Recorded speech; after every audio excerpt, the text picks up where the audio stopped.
দেখো তোমাদের 359 পাতা 359 পাতা দেখতে পাচ্ছি যে এর পরে যেগুলো আছে সেগুলো হচ্ছে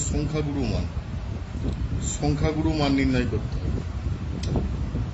সংখ্যাগুরু মান ওই যে কোনো তথ্যের মাঝামাঝি দিকে দেখো, কোনো তথ্যের মধ্যে যে পর্যবেক্ষণটির পরিসংখ্যা সবচেয়ে বেশি সেই পর্যবেক্ষণটিকে ওই তথ্যের ভূইষ্ঠক বা সংখ্যাগুরু মান বলা হয়।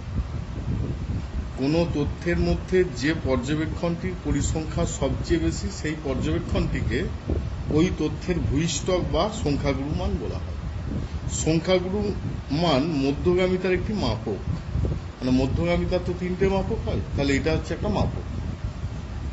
এবার এখানে দেখো দেওয়া আছে একটা উদাহরণের মাধ্যমে যে ষষ্ঠ শ্রেণীর দ্বিতীয় দলের 12 জন ছাত্রছাত্রীকে অন্য 10টি মোজা ধাঁধা দিলাম, তাদের সঠিক উত্তরের সংখ্যা হলো 2 জন, 4 জন, 3 জন, এইভাবে দেওয়া আছে। সঠিক উত্তরের সংখ্যাগুলোকে এখানে লিখছি 2, 3, 4, 5, 8, 9 এদের মধ্যে যা আছে আর কি, যে সংখ্যাগুলো আছে মিনিমাম থেকে শুরু হচ্ছে ম্যাক্সিমাম পর্যন্ত 2, 3, 4, 2, 3, 4, 5, 8, 9 এইভাবে চলবে, ঠিক আছে। এবার এগুলোর মধ্যে 2 সংখ্যাটা কবার আছে? 4 বার আছে। 3 সংখ্যাটা একবার আছে, 4 সংখ্যাটা একবার আছে, 5 সংখ্যাটা 4 বার আছে, 8 সংখ্যাটা একবার আছে, 9 সংখ্যাটা একবার আছে। তার মধ্যে সবচেয়ে বেশি কোনটা আছে?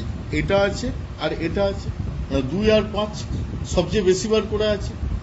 বলছে দুটি সঠিক উত্তর দিয়েছে 4 জন ছাত্রছাত্রী, আবার 5টি সঠিক উত্তর দিয়েছে 4 জন ছাত্রছাত্রী। তাহলে এক্ষেত্রে প্রদত্ত তথ্যের সংখ্যাগুরু মান হচ্ছে 2টি। সংখ্যাগুরু মান 2টি হতে পারে, 3টিও হতে পারে। তাহলে এক্ষেত্রে প্রদত্ত তথ্যের সংখ্যাগুরু মান হচ্ছে 2টি। তার মধ্যে কি কি? 2 আর 5। তাহলে 2 আর 5 হচ্ছে সংখ্যাগুরু মান প্রদত্ত তথ্য, মানে যে তথ্যগুলো দেওয়া আছে। আগেরটার ক্ষেত্রেও তাই বলা আছে। আগেরটার ক্ষেত্রে 4 সংখ্যাটা 5 বার আছে, 5 সংখ্যাটা বেশি হওয়ার জন্য 4টাই হচ্ছে সংখ্যাগুরু মান, আগের যে অঙ্কটা ছিল। তাহলে এইভাবে আমরা সংখ্যাগুরু মান নির্ণয় করতে পারি। এবার এখানেও তাই, ওই একই অঙ্ক দেওয়া আছে। 4 সংখ্যাটা 3 বার, 5 সংখ্যাটা 3 বার, 6 3 বার, 7 3 বার, তার সবই হচ্ছে 3 বার করে। তাহলে এর ক্ষেত্রে প্রদত্ত তথ্যের সংখ্যাগুরু মান 4, 5, 6, 7। এক্ষেত্রে তথ্যের সবকটি সংখ্যাই হচ্ছে সংখ্যাগুরু মান। আমি কি বললাম যে সংখ্যাগুরু মান একটাও হতে পারে, দুটো হতে পারে, 3টে হতে পারে, 4টে হতে পারে, বা সবগুলোই হতে পারে, ঠিক আছে। তাহলে সবগুলো হচ্ছে এটা। আবার তারপরটাও তাই, সংখ্যাগুরু মান 15, মানে 15 সংখ্যাটা বারবার আছে। এই যে 1 বার, 2 বার, 3 বার, 4 বার আছে পরেরটার ক্ষেত্রে, ওই জন্য সংখ্যাগুরু মান হচ্ছে 15। এইভাবে প্রত্যেকটা অঙ্ক করা যাবে।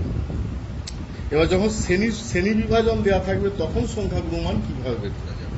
শ্রেণী বিভাজন যখন থাকবে, যেমন এই যে এখানে দেওয়া আছে দেখো, 6 থেকে 10, 10 থেকে 14, 14 থেকে 18, 18 থেকে 22, 22 থেকে 26, 8, 28, 34, 18, 12।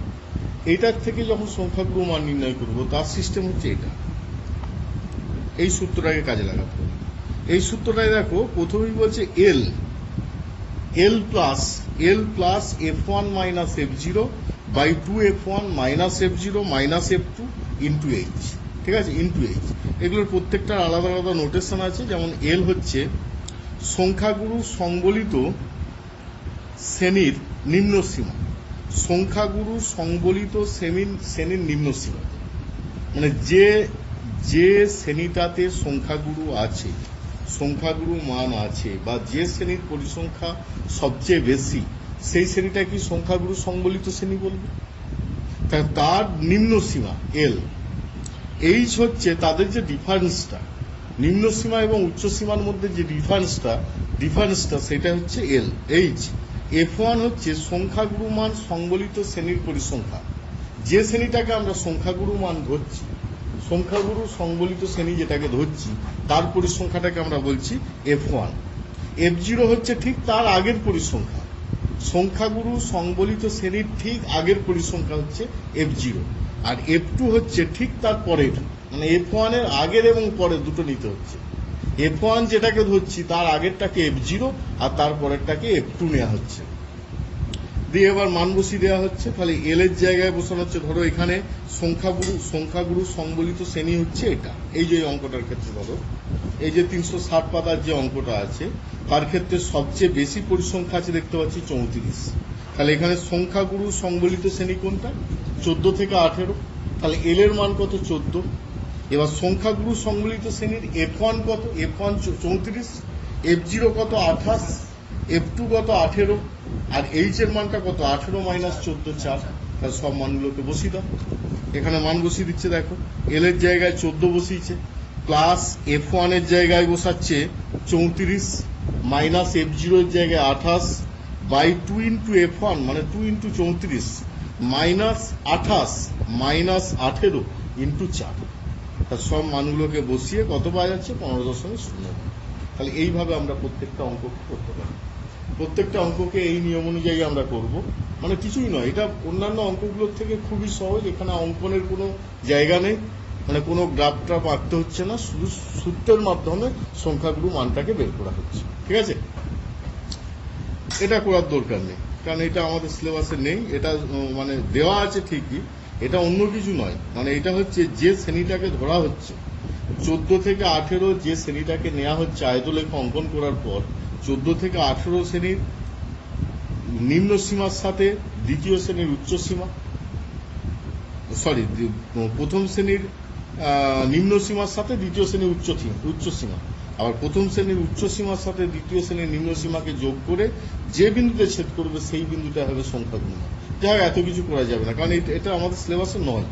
ঠিক আছে, মানে আয়তলেখ অঙ্কনের মাধ্যমে সংখ্যাগুরু মান নির্ণয়।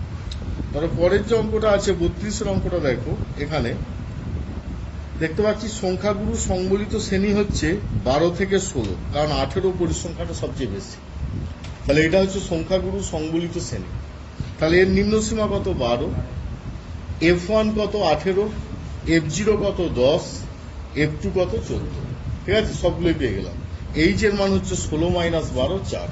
সব মানগুলোকে এখানে বসিয়ে দেওয়া হচ্ছে। 12 plus 18 minus 10 by 2 into 18 minus 10 minus 14 into 4, এটাকে ক্যালকুলেশন করলে পাচ্ছি 14.66। ঠিক আছে, তাহলে এই 33-এর অঙ্কটার ক্ষেত্রে যে প্রয়োগটা দেওয়া আছে এটাকেও আমরা করতে পারবো। এটা করার জন্য সবচেয়ে বেশি কি আছে? এই শ্রেণীটা। তাহলে এখানে এল হচ্ছে 12, এলটা হচ্ছে 12, F1 হচ্ছে এটা, F0 হচ্ছে এটা, F2 হচ্ছে এটা, আর এইচটা হচ্ছে 15 মাইনাস 12, এইচ সমান হচ্ছে 3। এই মানগুলোকে বসিয়ে দাও, বসিয়ে দিয়ে ক্যালকুলেশন করে উত্তর পাবো। তার সূত্রটা হচ্ছে এল প্লাস ব্র্যাকেটের মধ্যে F1 minus F0 by 2F1 minus F0 minus F1 minus F2 into H. ঠিক আছে, পরে এটাকে আবার এই অন্য নিয়ম একটা করেছে। অন্য নিয়ম বলতে সবকিছু ক্যালকুলেশনের মধ্যে আনা হচ্ছে আর কি, এনে মধ্যমান নির্ণয়ের মাধ্যমে করা হচ্ছে। যেমন এটা ধরো 34-এর অঙ্ক, এটা একটু দেখে নেওয়া ভালো। বলছে আমাদের পাড়ার উন্নয়ন কমিটির 200 জন সদস্যের বয়সের পরিসংখ্যা বিভাজন ছক দেওয়া আছে। 20 থেকে 30, 30 জন, 30 থেকে 40, 38 জন, 40 থেকে 50, 70 জন, 50 থেকে 60, 42 জন, 60 থেকে 70, 20 জন। ঠিক আছে, দিয়ে বলছে বয়স শ্রেণীমধ্যক বলতে এদের গড়টা 20 থেকে 30-এর গড় 25, 30 থেকে 40-এর গড় 35, 40 থেকে 50-এর গড় 45, 50 থেকে 60 হচ্ছে 55, 60 থেকে 70 হচ্ছে 65। ঠিক আছে, গড়গুলো বের করা হয়েছে। পরিসংখ্যাগুলো পাশাপাশি লেখা হচ্ছে 30, 38, 70, 42, 20 এইভাবে। ঠিক আছে, ক্ষুদ্রতর সূচক সমযৌগিক পরিসংখ্যা। ক্ষুদ্রতর সূচক বলতে ওপর থেকে নিচ, মানে ছোট থেকে বড়র দিকে যাবে। 30 আর 38 যোগ করলে 68, এইভাবে যোগ করে করে 200 পাওয়া গেছে। ঠিক আছে, এবার ইউআই বের করা হচ্ছে, মানে আগের অঙ্কগুলোর মতো। ইউআই মানে এক্সআই মাইনাস 45, কারণ 45কে একটা এ ধরা হচ্ছে, এটাকে এ বলা হচ্ছে, ধরো সেই যে কল্পিত গড় না, সেই এটা ধরা হচ্ছে 45, মানে এক্সআই মাইনাস 45 বাই 10। 10টা কি? H equal to 10। 30 থেকে 20 বিয়োগ মানে কি? 10। তো তাহলে এক্সআই মাইনাস 45 বাই 10, তাহলে এক্সআই মানে 30, 30 থেকে 45 বিয়োগ মানে কত?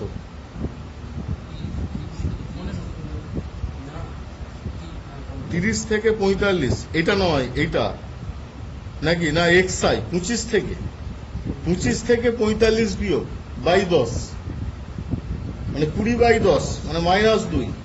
এইভাবে কি 2 প্লাস 2 পর্যন্ত পাওয়া গেছে। এবার এফআই ইউআই বের করছে। এফআই মানে ভুলে গেছি, আগেরগুলো সব ভুলে, মানে আর মনে নেই সেরকম। কল্পিত গড় নির্ণয় এটা না বিচ্যুতি গড়, এটা হচ্ছে ক্রমবিচ্যুতি গড়।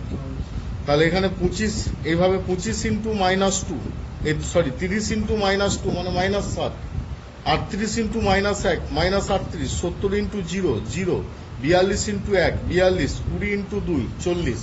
ঠিক আছে, সামেশন অফ এফআই ইউআই সমান হবে, সামেশন অফ এফআই ইউআই সমান হচ্ছে -16। নির্ণয় যৌগিক গড় A plus summation of FI UI by summation of FI into H, এখানে মানগুলো বসিয়ে 44.2। ঠিক আছে, তাহলে এটা হচ্ছে যৌগিক গড় পাওয়া গেল। যৌগিক গড়টা নির্ণয়ের পর আমরা যৌগিক গড়টাকে এই জায়গায় কাজে লাগাবো, মানে সংখ্যাগুরু সংবলিত শ্রেণী, সংখ্যাগুরু তিনটেই বের করতে বলেছিল। নির্ণয় মধ্যমা, মধ্যমা বের করার জন্য এল প্লাস, মানে একটা অঙ্কর মধ্যেই তিনটে যৌগিক গড় মধ্যমা সংখ্যাগুরু, মানে এটা করার দরকার ছিল না। এই ক্রমবিচ্যুতি আগে হয়ে গেছে তো, এই জন্য বলছি এই চ্যাপ্টার, মানে এই চ্যাপ্টারটার জন্য করার দরকার ছিল। যাই হোক বলে দিচ্ছি, কারণ এর মধ্যে নয়, আমি ভাবলাম যে অন্য কোনো সূত্র, একটা সূত্র আছে। সূত্রটা হচ্ছে, আমি ওইটা ভেবেছিলাম হয়তো, সংখ্যাগুরু মান সমান 3 ইন্টু যৌগিক গড় 3 ইন্টু মধ্যমা মাইনাস যৌগিক গড়, মধ্যমা মাইনাস যৌগিক গড়। ঠিক আছে, এটা একটা সূত্র। আর 3 ইন্টু মধ্যমা মাইনাস যৌগিক গড়, মধ্যমা থেকে যৌগিক গড়কে বিয়োগ করলে এটা পাওয়া যাচ্ছে সংখ্যাগুরু মান সমান। না, ভুল হচ্ছে, বুঝলি, ভুল হচ্ছে একটু, এই সূত্রটা লেখাটা ভুল হচ্ছে।